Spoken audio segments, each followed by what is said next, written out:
Hey friends, today we're talking about Instagram. So, welcome back to my channel. If you didn't know, or you might have known, I wouldn't have this YouTube account if it weren't for my Instagram. So I started Instagram back in 2017, or I was actually getting really serious about my Instagram account at that point. If you hear a weird noise in the background, somebody just turned on their extremely loud car. So over the past 3 years, I've garnered about 17.2 thousand followers, and I'm also incredibly grateful for that number. Thank you so much for any and everyone who's been hanging around there. But I just recently posted something on my Instagram stories just a few nights ago where I revealed that I was at 17.2 thousand followers approximately 1 year ago. So in 2019, I was at 17.2, and September 2020, I'm at 17.2. So what happened there? I'm going to be talking about that in this video. Basically, I lost 1.1 thousand followers from 2019 up until early of 2020. I actually lost a lot more than that. It must have been several thousands because the numbers fluctuate every single day. But as an overall cap, I lost about 1.1 thousand followers. I started making changes to my account in March of 2020, which was approximately 6 months ago, and I am now back to the point where I was at 17.2 a year ago, and I am going on an upward growth. I've been monitoring every single thing I've been doing over the past 6 months, different trends, different things I've noticed about my account, and I'm here to tell you everything that I learned. A lot of people, when they hear Instagram and growth on an account, they think algorithm, which is totally fair. But we don't know that much about the algorithm. A lot of people are really vague about it. Or there's a lot of myths circulating the internet, and we don't know what is fact, what is fiction. So I'm gonna be 100% real with you in this video. I'm just going to be telling you my personal experience, how every single thing that I've done over the past 6 months has helped me grow back the following that I lost, plus keep me on an upward growth. And yeah, we're gonna get right into it. So I have my phone because I need my phone to gather my thoughts. So if you see me looking down, that's the reason why. But I'm gonna address some of these really well-known algorithm myths. Are they fact? Are they fiction? One of the things that I've noticed a lot on Instagram is that your post is only going to be seen by 10% of your audience, and if it does well in that 10%, it will expand into a larger audience. I don't think this is true, at least in my experience. There's nothing to absolutely 100% prove that that's happening. I will post something on a Monday, and I will post it at 1 p.m. on the dot, do my thing, blah, blah, blah. And once I post it, I can get an extreme amount of engagement in the first hour, and that will not reflect how it's gonna do in the long run. I've had posts where I post consistently in terms of time and hashtags, and it will do well in the first hour, and then it will just drop off somewhere along the line. Similarly, say I post another time, say it's another Monday, it's another 1 p.m. scheduled post, it will do just fine in the first hour. It will just boom, get viral, so to speak. And there's really no way to track that by saying that only 10% of your audience is seeing it in the first whatever time frame. I've just never seen that happen with any of my posts in the past 6 months. It's fluctuating. So some days it will do really well, some days it will do really badly, but it has nothing to do with the first 10% of people seeing it. New people will see my post first, loyal followers will see my post first. It is very fluctuating. So you can drop this one. I would say do not prioritize this one. Do you ever post something on your Instagram account? Now, I think you have to have a business account in order to see this, but have you ever had a post do incredibly horrible and Instagram will tell you that this post has done better than 90% of the posts on your feed? Promote it to make it go even better. That is bogus. No, there's no way. I've been tracking my posts every single day. There are posts that do incredibly well without any need for advertising or promoting, and there are posts that do incredibly bad for reasons I'm not too sure of. But Instagram will do that little note in the bottom and say, this has done better than 90%. This has done better than 85% of your entire feed. And it's just wrong. You can look at the analytics, you can see that it's not accurate. I think this is a way for them to get you to promote your post, for you to boost it, and pay for ads. I cannot say that for sure, so don't hold me accountable for that. But in my experience, whenever they show that under one of my posts, it's typically a post that has not done well. Generally doesn't show under a post that's actually done well. And so it just makes me feel like uncomfortable using the ads. It just doesn't seem accurate. It seems like I'm being lied to. And I will be honest, I have used ads before. I've used Instagram ads to promote a post. I've done this at different times. I've done this on different days. I've done it with different kinds of posts. I've done this with casual posts. I've done this with special announcement posts. It doesn't work. It doesn't work as well as you think it's going to work. You think it's going to really boost your posts, and honestly, it just brings a few more strangers that hadn't seen your account. They like it, they're gone. Like, you know, when people buy followers or they buy likes, it's sort of like that. It's not something where people will stay. And I'll get into that in a little bit about growth and having people who stay so that you have a really long-lasting growth. But ads ain't it. Save your money for different platforms where they use it a little bit better. At least in my opinion. All opinions are my own, and I have no factual evidence. Spammy behavior. So I've noticed this with a lot of people that I follow on Instagram, as well as myself. Instagram will alert you when you're acting spammy, and will sort of halt certain actions on your account until you stop being spammy, or you prove that you're not a spam or a robot account. Basically not doing anything too fast or doing anything in mass. So mass unfollowing, mass following, mass liking, mass commenting. There's a speed limit. I'm telling you, there's a speed limit. So if you're liking too fast, which a lot of people are really fast at doing that, you can be marked as spam temporarily. So Instagram typically lets you know that you're being spammy. Sometimes they don't. And that's the tricky part, because sometimes they will just assume you're being spammy and we're going to penalize you for that. And that's sort of like a shadow banning.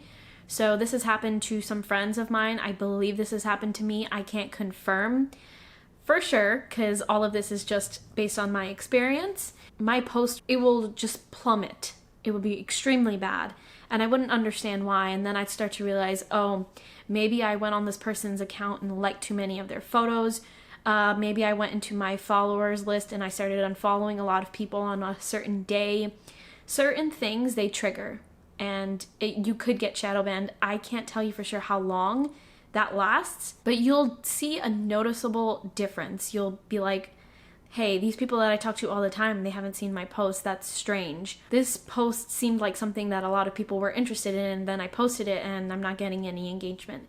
There's a visibility thing happening there, and they could have shadow banned your visibility. It's basically them telling you, hey, you need to slow down, you need to calm down a bit.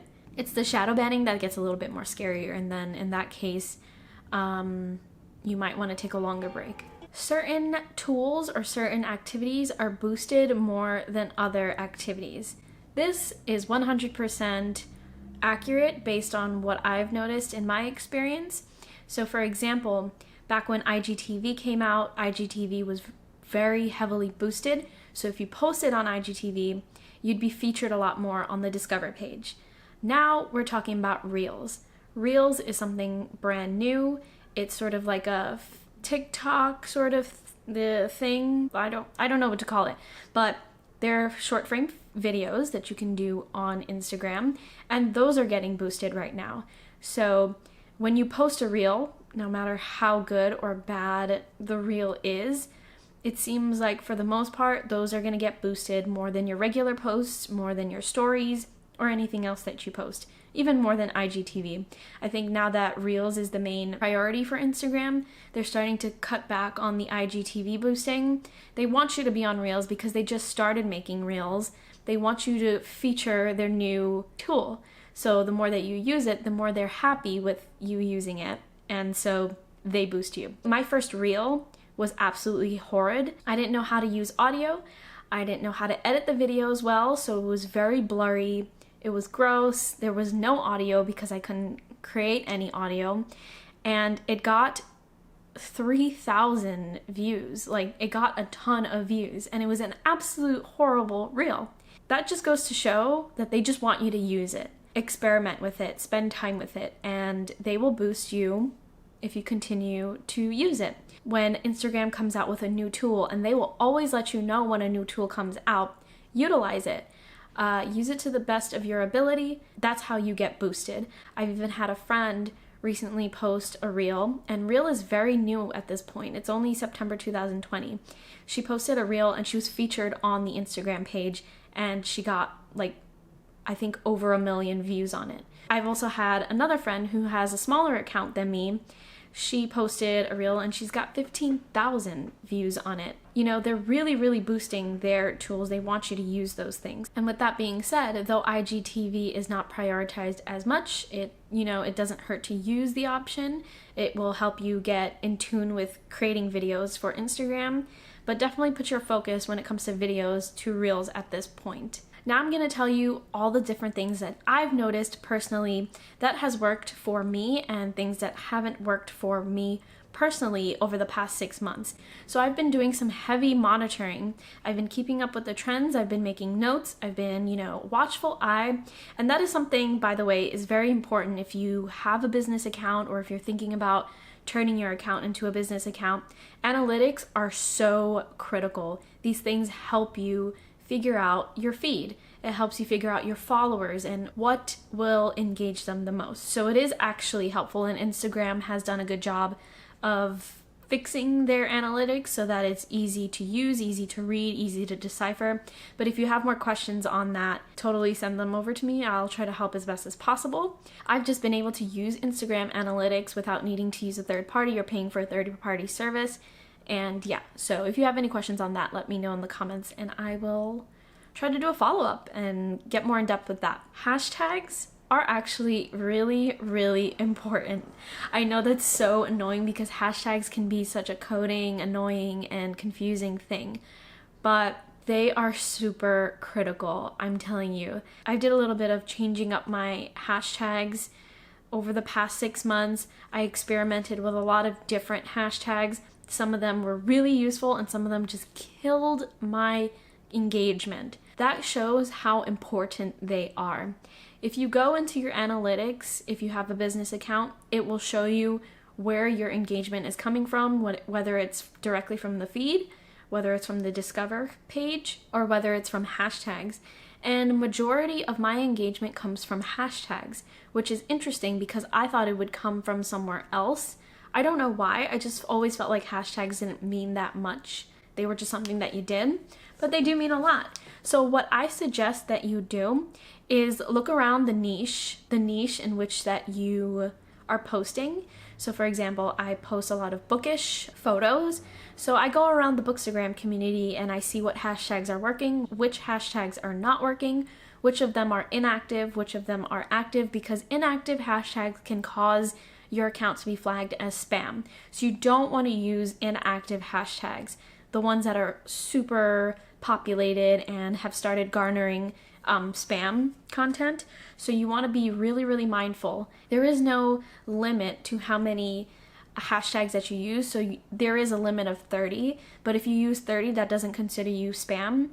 If you use 10, it doesn't consider you using too little. It really depends, and it also is the most optimal hashtags that you're using that's more important than quantity. So just make sure that you're using the optimized hashtags. Do a lot of research because that's really, really important. And also add a lot of hashtags that are very specific to what you're posting. So for example, I did a post a few weeks ago or maybe a month ago about coffee. Because it was a bookish photo, I used a lot of bookish hashtags. However, I added in a few specific coffee hashtags because I was talking about coffee. My conversation in the comments were about coffee. So definitely mix them up. Now, another thing about hashtags, you don't want to just use them on your posts. You want to use them anywhere possible. Use them on your reels, use them in your IGTV, use them on your posts, and use them in your stories. So there's a hashtag option once you click on the hashtag and use at least one optimized hashtag For example, I do a lot of reviews on my hair. So I've been doing my hair growth journey and I've been using the product Vegamore.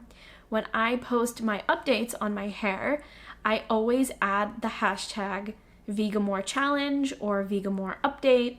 I use that hashtag so that people who are on Instagram and are looking for Vegamore reviews or Vegamore updates or interested in that topic can find my account. That is one of the number one things that I've noticed. Here's another thing. This is probably the second most important thing that you need to know about Instagram.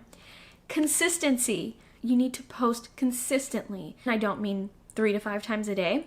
It can be once a day, it can be twice a week, but as long as you're consistent, you will receive growth. I'm saying it 5 million times because if you forget this, you are not going to see the growth that I have been seeing. For my personal account, I post Monday to Friday once a day, except for the weekends. Sometimes I'll post twice a day, but that's if I'm posting a reel and a in-feed post on the same day.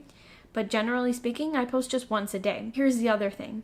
If you are on a set schedule and you know that you're not going to post on your feed that day, utilize your stories to the best advantage. So, like I said, I don't post on my feed on the weekends. So on Saturday and Sunday, I post only in my stories and I try to post as much as I can without being spammy. My followers know that I'm casual with it, but I am consistent. So I don't think my followers expect me to post on a weekend, but they do expect to see me hanging out in my Instagram stories on the weekend. And that is consistency. Instagram likes the fact that you are consistent. It keeps your boosting. Say you just stop posting for a month, your content will go just plummet because you've lost that visibility in this huge spectrum of people that are posting on that platform. It's going to take you a while to build it back up. What's great about stories is that you can post as casually as you want. It doesn't need to be aesthetic. It doesn't need to be perfect, but because you're posting there, your followers know that you're still around, still hanging out. And if you're using your optimal hashtags, that allows new people to still show up despite you not posting on your feed. There's a lot of options in the stories for a reason. Use them. Use boomerang, use live, use anything possible. There's a lot of different options. This is the last thing that I've noticed in my research, if you will. And this is the number one most important, most critical thing that you need to know about Instagram. And I'm sorry if this is annoying to you, but it is absolutely true. This is what you need to put your focus on. Engagement. You cannot go on Instagram in 2020, like some photos, and think that you're going to get engagement. It doesn't work that way. Likes are the least of your worries. You need to comment. You need to comment on your own posts, engage with the people that engage with you on your posts. You need to go discover accounts. You need to talk to the accounts that you follow, build those relationships, and that is what's going to help you keep a long-lasting relationship and consistent growth. Why is this important? So a lot of people will go online and say, engage, engage, engage, and you have no idea what that means, and you sort of feel like this is a cop-out. When you post and people comment on your post and you comment back, you're building a relationship there. That means people want to keep coming back and speaking to you on your future posts. That's relationship building, that's long-lasting growth, that's continuous growth, etc., etc. When you go on other people's posts, when you do follow the person and you comment on their posts regularly, that builds a connection, that builds a relationship, long-lasting growth. When you go onto a new account, you find an account that you like, you give them a follow, maybe you don't give them a follow, but you leave them a comment. And you have an engaging comment, not just a few emojis, like a handful of emojis. That person's going to want to chat with you because you took the time to read their caption, to send them a message. You know, it builds relationships. Engaging on stories. You can react to people's stories. You can respond to people's stories. You can be as lazy as you want in people's stories, but when you respond to them, that starts a conversation. And not only does it start a conversation, it starts a conversation in their messages. So that's very personal. That's very personable, and you build relationships there. So you can build relationships in tons of ways through Instagram, and Instagram still values that a lot. What I said earlier when I said that I must have lost a lot more than 1.1 thousand followers, I said that because every single day, follows and unfollows come in waves. That is not long lasting. Those are people that went onto my account, I didn't engage with them, and they were like, this is not this is not stuff that I want to stick around with. So they left. That's the realities of it. And I definitely own up to that because 2019 was a year for me. And you know what's also great about building relationships? When you connect with somebody online and they create content online and you support them, they're going to want to support you back. It's actually not as competitive as you think. It depends on your niche, but people are out to help other people, and that's how you build brand relationships, collaborations, giveaways, all sorts of different relationship building. And that won't happen if you don't engage. So you need to do that. And I will tell you now, I have had followers stick around since 2017, and we have great relationships with each other. We support each other, and it's not that scary as the internet world makes it out to be. The most important takeaway, just engage all the time. Just talk to everybody all the time. We're chatty. It's Instagram. Come on. Be friendly. I know this was kind of long, so thank you so much if you stuck around to listen to me just talk about Instagram for a good while. And if you liked this video, definitely give it a like. It means a lot to me. And if you want to see more videos from me, you can go ahead and subscribe if you want. I post every Friday. If you want to get shouted out at the end of my videos, you can sign up to be a patron. And if you want to know more about Instagram analytics and things that I've noticed over the past 3+ years, and the 6 months that I've been closely monitoring Instagram, definitely let me know in the comments. I can do a follow-up. I can do whatever you want. I'm happy to share. I'm not in this to hide any information from you. We're in this together. So good luck on your Instagram growth journey, and I'll see you in the next one.